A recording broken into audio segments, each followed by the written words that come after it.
So Jamal Niaz here, back with the main man, Kieran Farrell.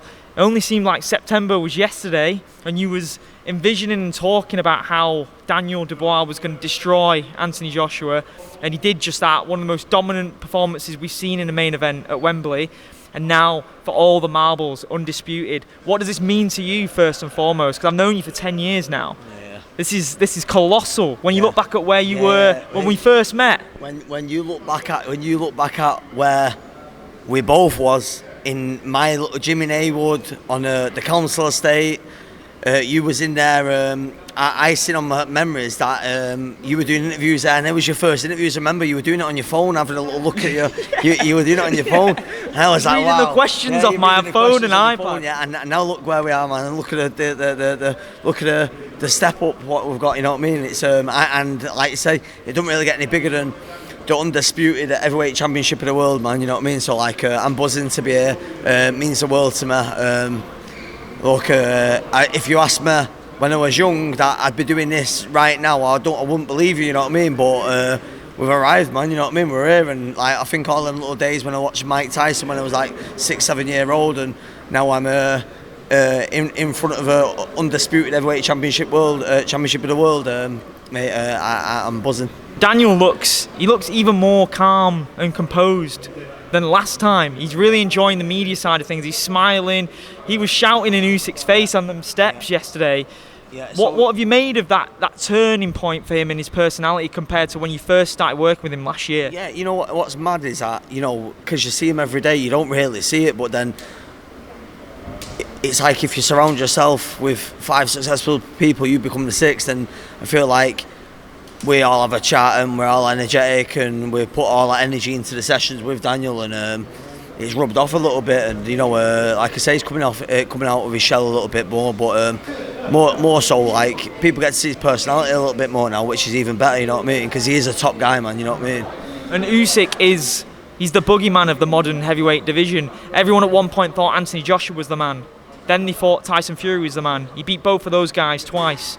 Now, Daniel, when he first came onto the scene, he was tipped to be the next Anthony Joshua, and it's been a slow and steady rise, and he's about to erupt on the world stage now, isn't he? Yeah. How do you go about, for yourself, getting a game plan against someone that's so difficult to figure out? This is what I'm all about. I'm all about challenging myself, and like you just said, we've got to come up with the correct game plan, but it's for the fighter you're working with as well. So like, if I had the different fighter, say an Anthony Joshua or a Tyson Fury, for instance, you'd be saying something totally different. But you know, we've got a method behind the madness, and you know, we've got to put that in practice on Saturday night. And Daniel's well geared up and ready for this. You know what I mean? Well geared up and ready for this, and we just got to go and do it now. You know what I mean? We've done all our training.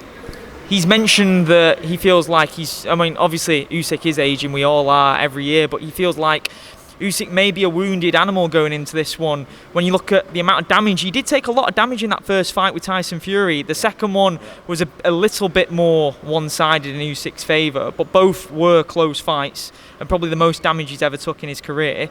Do you feel like he's a wounded animal for the taking in this one, or do you still see him as in his absolute prime? You got to see him in his absolute prime because he's only ever won. Do you know what I'm saying?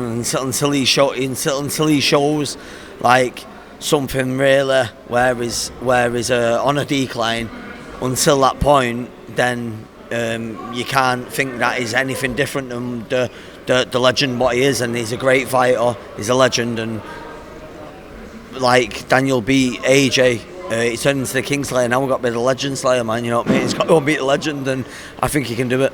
And everyone in the media, all the pundits, they've been talking about the importance of the body and how much Usyk doesn't like that. It's very clear he doesn't like the body shots. We all know the controversy from last time. But knowing you, a body shot knockout wouldn't be enough. You want to shut Usyk's lights out just like you did with AJ. Yeah. And you do believe that is realistic. You do believe you can do what honestly, no man has done before. People think I'm mad, but I'm like, I would not be surprised if Dubois clips him in 30 seconds. I would not be surprised if he clips him in the last 30 seconds. Everyone's going on about the start of the fight, about how we've got to do this, do that. But the thing is that Daniel Dubois has got the power to switch you off with 30 seconds left. So like you can't switch off on Daniel Dubois, because if you switch off, he'll switch you off. You know what I mean? And just like that, Daniel's so dangerous. He's mentioned chaos so many times as well. Dev mentioned it on the mic then. It was something I was going to bring up. He's ready to go to war. He envisions an all-out war, and that's something that Tyson did with him in the first fight. That was one of the best fights we've seen in the modern heavyweight division.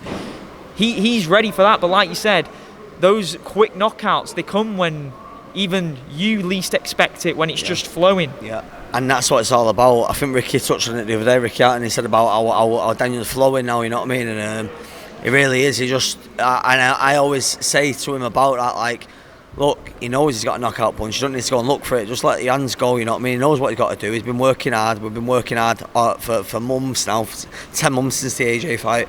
And he's ready for this. And Tyson Fury, he had said that he's put out there that he's going to fight Usyk in April next year. Mind games, obviously, and it's very presumptuous that he believes that Usyk will win this fight. What did the Dubois camp make of that? Did they feel like they were being overlooked, or? To be fair, we're not really. We've got our mindset on this fight, yeah, and little things like that are there to throw you off.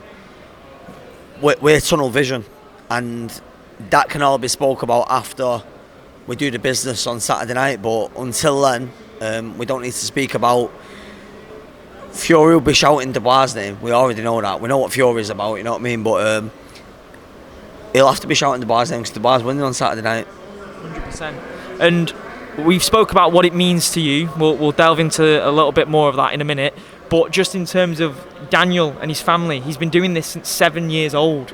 He's not just... I can only imagine, Jamal. Like, it's like my son now, who's been boxing since he was like 6 years old. If he went to the pinnacle of the sport and got this and won this. Still young as well. Yeah, he's a baby. He's a baby, you know what I mean? But 28. But I mean, if you ask me, I'd be like, look, he needs just to chill after this for a little bit, because he's been active, you know what I mean? And these camps take a lot out of you, you know what I mean? So yeah. And just for you as well, you know, you spoke about it a little bit, but will this be? I know it was an emotional night for you last time, because that was your first big experience at Wembley. You walking out, one of the best entrances I've seen in modern boxing as well with Daniel. That adrenaline rush compared to what you're going to experience on Saturday, will it be emotional afterwards for you? Because it's a huge, massive win for yourself as well. Yeah, it always is, Jamal, and I just feel like this is just another stepping stone towards the bigger goal. But like, as long as you can keep filling up your diary and your years with memorable things like this, you know what, I know that once I put my feet up and put my pipe and slippers on, that'll be like, mate, we really lived our lives there, you know what I mean? So that's what it's all about. And it was by chance. You working with Daniel was never something that you planned. They reached out to you. That's why you got to keep working hard, Jamal, and that's why you've got to just keep working on your own craft and stay in your own lane. I didn't think about anybody else, what they was doing. I just thought about my own thing and just kept working hard, and it paid off, you know what I mean? Like, them phone calls don't come by chance, they come by. Jed said he said take your chances when they come, and I took my chances, man, and we're here, undisputed. Do you think it's crazy? We spoke about this a bit last time when we was working on those Middleton arena shows. Maybe people were overlooking your vision back then because you wanted to be the next Eddie Hearn in the promoting world. You always go 100% into whatever you're doing, but like you'd mentioned, you admittedly was juggling too many things. You've honed in on one thing now, and you're a part of the biggest fight we've seen on UK soil. 100%, because I feel like you can spread yourself too thin, and like you say, honestly, Jamal, Jed's seen it.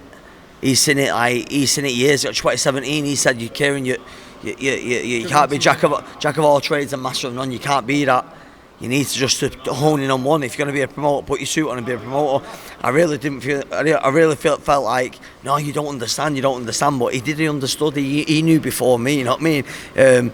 But I took his advice, and like I say, I homed in, and look where we are now. Like you say, we went undisputed, and we don't know what's next, man. You know what I mean? Like, we just got to deal with Saturday first and go from there, one step at a time. But you know, we're in a good place. Amazing. Finally, I know you're a visualization person.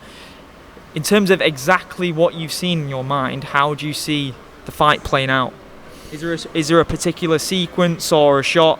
Not going into any game plans or anything like that, just in terms of how you see it going personally. Chaos.